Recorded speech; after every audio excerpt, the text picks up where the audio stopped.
Bahkan kita seringkali mendengar bahawa ayat pertama yang diturunkan bermula dengan perkataan Iqra, iaitu bacalah. Dengan perintah inilah ilmu yang sudah ada pada orang-orang Greek dan tamadun lain telah dipelajari, diselidiki dan ditokok tambah sehingga akhirnya orang-orang Eropah terpaksa pergi ke universiti-universiti dalam empayar Islam untuk menuntut ilmu.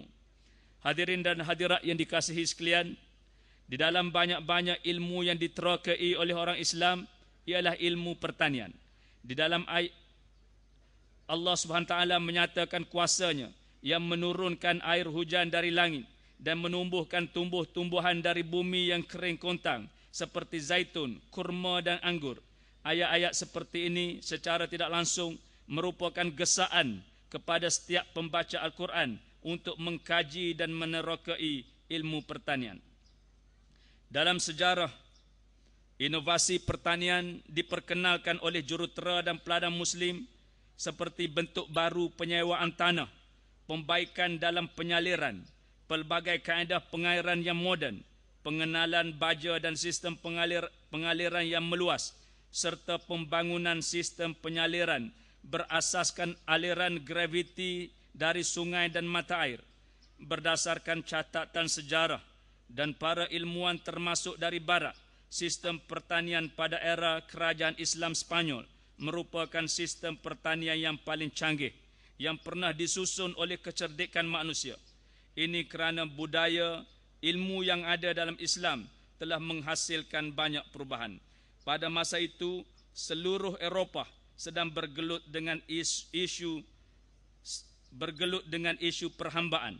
Namun tanah di bawah kekuasaan Islam mengalami kemajuan pesat dalam bidang pertanian. Ini menunjukkan pertanian bukanlah satu perkara yang asing. Bahkan ia digalakkan oleh Rasulullah sallallahu alaihi wasallam sebagaimana maksud hadisnya, tiada seorang muslim menanam dan bertani maka hasil pertaniannya itu dimakan oleh manusia, binatang dan sebagainya, melainkan dia akan menerima ganjaran pahala sedekah. Hadis riwayat Bukhari. Hadirin dan hadirat yang dirahmati Allah sekalian, pada masa kini pula kita melihat bagaimana pertanian telah memainkan peranan yang utama dalam perkembangan tamadun dan pembangunan negara. Dengan sejumlah besar penduduk dunia terlibat dengan pertanian, pembangunan teknik pertanian telah meningkatkan daya pengeluaran pertanian secara beransur-ansur. Ia berterusan dari zaman tercetusnya revolusi pertanian sehinggalah ke hari ini. Di pihak kerajaan negeri, suka saya nyatakan bahawa kerajaan negeri Kelantan sangat mengambil berat dengan sektor pertanian. Ia merupakan sektor yang benar-benar memberi manfaat kepada kumpulan sasaran yang dianggap penting dan perlu diberi keutamaan, iaitu rakyat awam yang rata-rata tergolong dalam kumpulan rakyat miskin. Justru ke arah meningkatkan lagi kesedaran masyarakat agar mendalami ilmu pertanian serta meningkatkan hasil keluaran, kita telah melancarkan visi Kelantan Jelapang Makanan Negara. Visi ini digarap berasaskan cita-cita untuk menjadikan Kelantan pengeluar terbesar makanan di Malaysia. Kerajaan Kelantan dalam usaha menjayakan visi ini akan menggerakkan seluruh sektor pertanian untuk lebih agresif, mampan memanfaatkan bumi Kelantan untuk memberikan sumbangan terbesar dari segi pengeluaran pertanian di Malaysia. Hadirin dan hadirat sekalian, hari ini pertumbuhan penduduk dunia yang semakin bertambah dan gaya pemakanan yang telah banyak berubah menjadikan makanan sebagai satu isu yang sangat penting untuk keharmonian sesebuah negara, terutama dari segi keselamatan, kebersihan, kualiti dan halal. Makanan juga akan menentukan kesejahteraan dan kesihatan rakyat di negara ini. Di dalam Islam, halal dan baiknya makanan turut menjadi faktor doa diterima Allah Subhanahu wa taala. Rasulullah sallallahu alaihi wasallam pernah menceritakan kisah seorang lelaki yang berdoa merayu-rayu kepada Allah dalam pemusafirannya, namun doa itu tidak dimakbulkan kerana dia memakan makanan yang haram. Justru sesuai dengan sasaran Malaysia untuk mengurangkan pergantungan import makanan, Kelantan akan terus berusaha untuk menjadi jelapang makanan negara dalam membekalkan makanan yang berasaskan pertanian yang halal lagi bersih. Dalam rancangan Malaysia ke-10, program pembangunan tanah terbiar terus diberi penekanan, iaitu bertujuan untuk memulihkan tanah terbiar di seluruh negeri Kelantan dengan tanaman padi dan juga tanaman-tanaman lain seperti tembikai, sayur-sayuran, buah-buahan dan kelapa. Untuk mencapai tujuan ini, program pembangunan tanah terbiar akan diteruskan dengan lebih serius seiring dengan hasrat kerajaan negeri dalam mengoptimumkan penggunaan tanah terbiar bagi tujuan pertanian untuk meningkatkan pengeluaran makanan yang berkualiti, menjamin bekalan makanan yang mencukupi dan selamat dimakan. Sepanjang tempoh rancangan Malaysia ke-9 dari tahun 2005 hingga 2010, seluas 2,134 hektar tanah terbiar telah dipulihkan, meliputi 768 hektar ditanam dengan tanaman padi dan 1,598 hektar dengan lain-lain tanaman. Bagi tahun 2011, seluas 63.6 hektar tanah terbiar telah dibangunkan, dan bagi tahun 2012 dianggarkan sebanyak 100 hektar lagi tanah yang akan dibangunkan untuk mengoptimumkan penggunaan tanah terbiar bagi tujuan pertanian. Hadirin dan hadirat sekalian, slogan bertani satu ibadah yang diperkenalkan oleh kerajaan negeri merupakan satu gagasan yang dibentuk berasaskan cita-cita murni untuk melihat para petani berusaha bersungguh-sungguh meningkatkan daya usaha dan pengeluaran. Ini dapat dicapai sekiranya golongan petani ditanam dengan kefahaman bahawa bertani bukan sahaja menjadi punca pendapatan, bahkan ia juga merupakan satu ibadah, tanda pengabdian kepada Allah Subhanahu wa taala. Betapa mulianya kerja seorang petani sehingga disebut oleh Rasulullah sallallahu alaihi wasallam dalam hadis yang bermaksud seorang lelaki daripada ahli syurga memohon kepada Allah Subhanahu wa taala untuk bertani. Lalu Allah Subhanahu wa taala bertanya kepadanya, "Bukankah kamu mendapat pahala yang kamu hajati?" Dia menjawab, "Ya, tapi aku suka untuk bertani."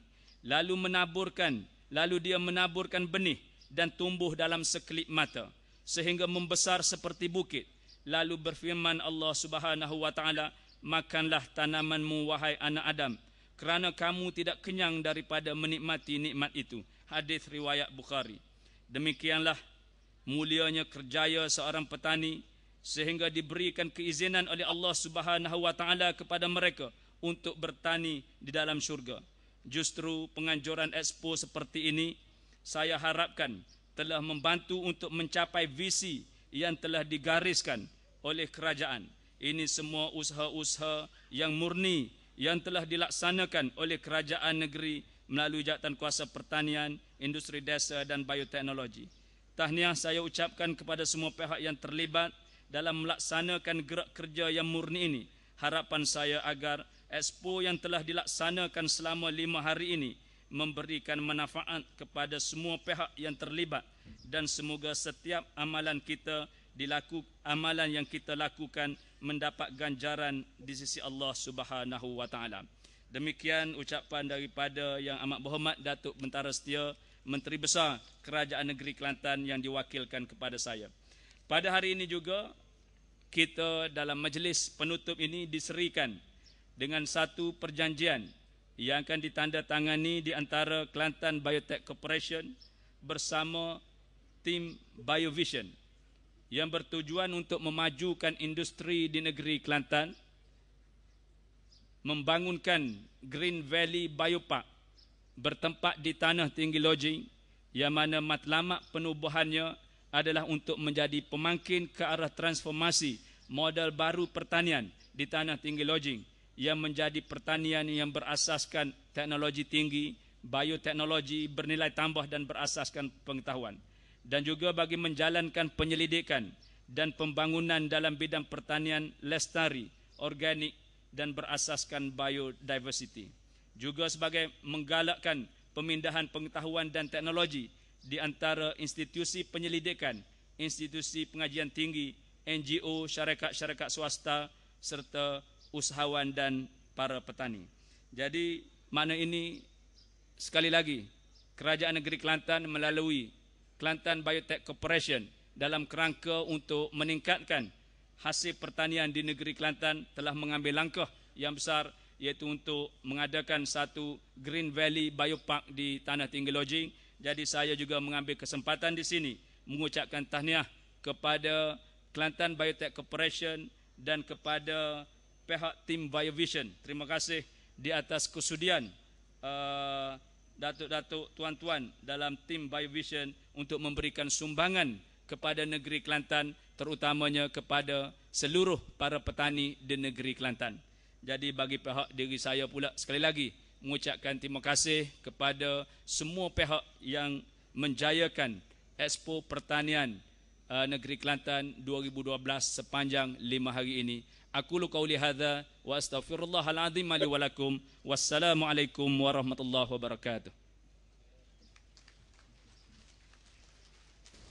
Demikianlah tadi ucapan rasmian penutup Expo Pertanian Negeri Kelantan 2012 yang telah disempurnakan oleh Yang Berhormat Tuan Haji Cik Abdullah bin Nawi, Pengerusi Jawatan Kuasa Pertanian, Industri Desa dan Bioteknologi Negeri Kelantan. Pihak majlis merakamkan jutaan. Terima kasih.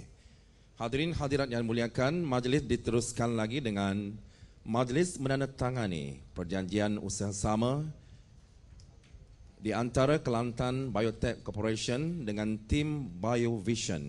Dan untuk ini majlis mempersilakan Yang Berhormat Tuan Haji Zulkifli bin Mamat, Ahli Lembaga Pengarah Kelantan Biotech Corporation, dan dipersilakan Yang Berbahagia Datuk Sofian Muhammad Saleh, Pengerusi Lembaga Pengarah tim BioVision.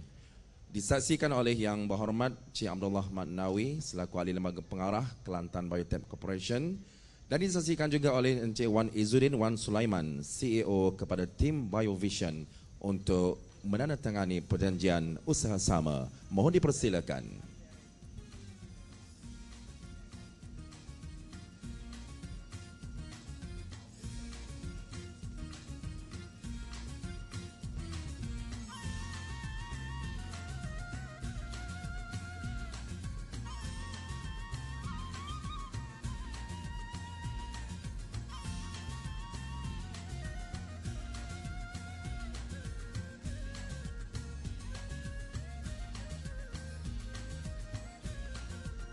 Dan insyaAllah melalui Kelantan Biotech Corporation, satu perjanjian usaha sama dengan tim BioVision Sinar Berhad, insyaAllah kita akan bangunkan Green Valley Biopark bertempat di Tanah Tinggi Lodging. Semoga dengan perjanjian usaha sama ini insyaAllah industri pertanian dan biotek negeri Kelantan akan terus berkembang maju.